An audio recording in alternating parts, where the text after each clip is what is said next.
শেরপুরের চরপক্ষীমারির দিনমজুর জয়নালের পরিবারের সবাই সকালে পান্তা খেয়েছে, তাই দিন শেষে সন্ধ্যার আগেই স্ত্রী রাবেয়াকে খাবার সাজিয়ে বসতে হলো।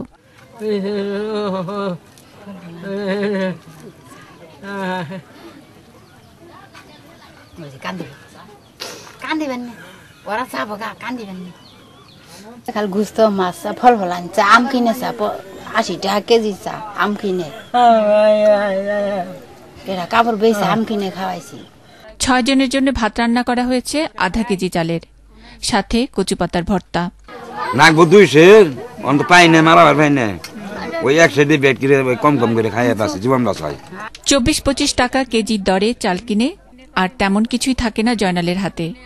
রোজায় চালের দাম আবারও বেড়ে যাবে কিনা এই আশঙ্কা তারও। তবে ধান চালের উদ্বৃত্ত জেলা শেরপুরে জয়নালের মতো এমনি মানুষদের জন্য আদৌ কোনো সুখবর আছে কিনা প্রশ্ন চালের খুচরা বিক্রেতা, বড় ব্যবসায়ী, মিল মালিকদের কাছে। না, এখন তো বাজার একটু দুম দিছে, মিলের বাজারও কমছে, ধানের বাজারও একটু কমছে, সবই একটু আপনি নিম্নগতিতে চলছে এখন। না না না, এই যে মনে করেন করছে আপনি ফল করছে আর উঠবো না। চাল বাড়ার সম্ভাবনা নাই, কারণ সামনে রমজান মাস, এমনি চাল কম লাগবে। তারপরে আপনার ভাদ্র আশ্বিন কার্তিক 15 দিনের মধ্যে ধান চলে আসবে, নতুন ধান আসবে, বাজার কমে যাবে। সারা দেশে সাম্প্রতিক বন্যায় ফসলের ক্ষতি, ধানের চারা নষ্ট হওয়ার খবর প্রচার হলেও বৃহত্তর ময়মনসিংহ বিভাগের মাঠে মাঠে কোথাও 12 মাসি পাকা ধান, কোথাও আমনের সবুজের হাতছানি। এখানেও সুখবর আছে বলে জানালো কৃষি অধিদপ্তর। প্রায় অধিকাংশ জেলার মধ্যেই 12 মাসি ধান আছে, এটা আসেনি বলতে কোনো স্পেসিফিক কোনো দরকার হয় না।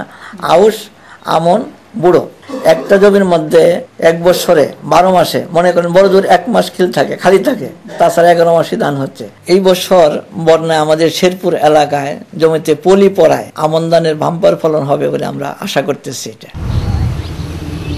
চালের দাম নিয়ে দেশের অন্যান্য এলাকার মানুষের মধ্যে আক্ষেপ, অভিযোগ বা সরকারের কাছে প্রত্যাশা যাই থাক না কেন, ধানের উদ্বৃত্তের এই জেলার একটি স্বস্তির খবর হল এবারের আশ্বিনের ধান এবং আমনের বাম্পার ফলন হওয়ার সম্ভাবনা। মুন্নি সাহা, এটিএন বাংলা, শেরপুর।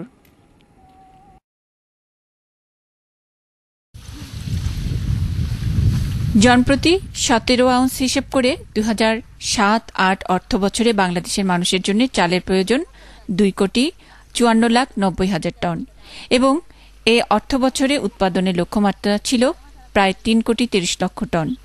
স্বভাবতই বন্যার কারণে সে লক্ষ্যমাত্রা অর্জিত হয়নি। তার উপর যোগ হয়েছে সরকারের দুর্নীতি বিরোধী অভিযানের কারণে নতুন পুরনো ব্যবসায়ীদের আমদানিতে অনীহা। ভারতে কিন্তু যে বাজার ছিল আজকে থেকে 1 মাস কিংবা 1.5 মাস আগে স্থলবন্দর দিয়ে $285 ছিল এবং জাহাজ যোগে ছিল আপনার $300 থেকে $305।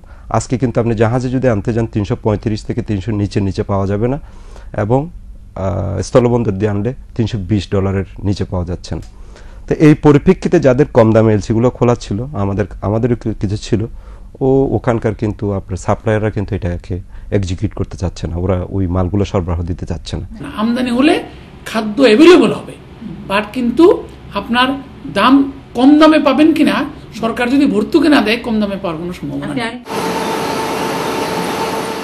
অর্থনীতিবিদ, ব্যাংকারদের এমনি আশঙ্কার কারণে সরকার কিছুটা দেরিতে হলেও আন্তর্জাতিক বাজার থেকে চাল আমদানির জন্য টেন্ডার আহ্বান করে।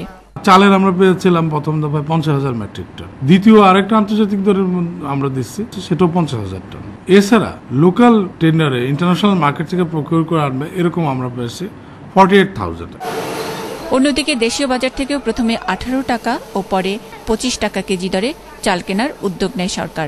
আমাদের বিরাট একটা ঘাটতি আসে, কারণ 18 টাকা মার্কেট হলো 23 টাকা, আমাদের পড়তা হয় 23 টাকা। সরকার যদি আমরা চাপ দেয়, আমরা 4 টাকা লসে, 4 টাকা লসে মনে হয় না কেউ যেন চাল সরবরাহ করতে পারবে। সরকার আরো এটা 26 টাকা কেজি করে না, সেটা আমরা শুধু এটা ঘোষণাই পাইছি সরকারিভাবে, কিন্তু বাস্তবে আমরা পাই না, কারণ আমাদের এখনো অনেক চাউল দেওয়ার বাকি যেহেতু আছে। যদি সেই রেটটাও দিত তাহলে আমরা এই চাউলটা দিতে পারতাম। রোজা বা তার পরবর্তী সময়ে চালের বাজার কিছুটা নিয়ন্ত্রণে রাখার জন্য স্থানীয় বাজার থেকে চাল কিনে মজুদ রাখার সরকারি উদ্যোগও স্থানীয় ব্যবসায়ীদের নানান অজুহাতের কারণে নস্যাৎ হতে চলেছে। এ অবস্থায় আগামী শীতের আগে চালের বাজারের সংকট কিছুটা এড়ানোর জন্য বর্তমান বাজার মূল্যে চাল কিনে সরকারকে মজুদ রাখার জন্য পরামর্শ দিয়েছেন বিশেষজ্ঞরা। মুন্নি সাহা, এটিএন বাংলা, শেরপুর।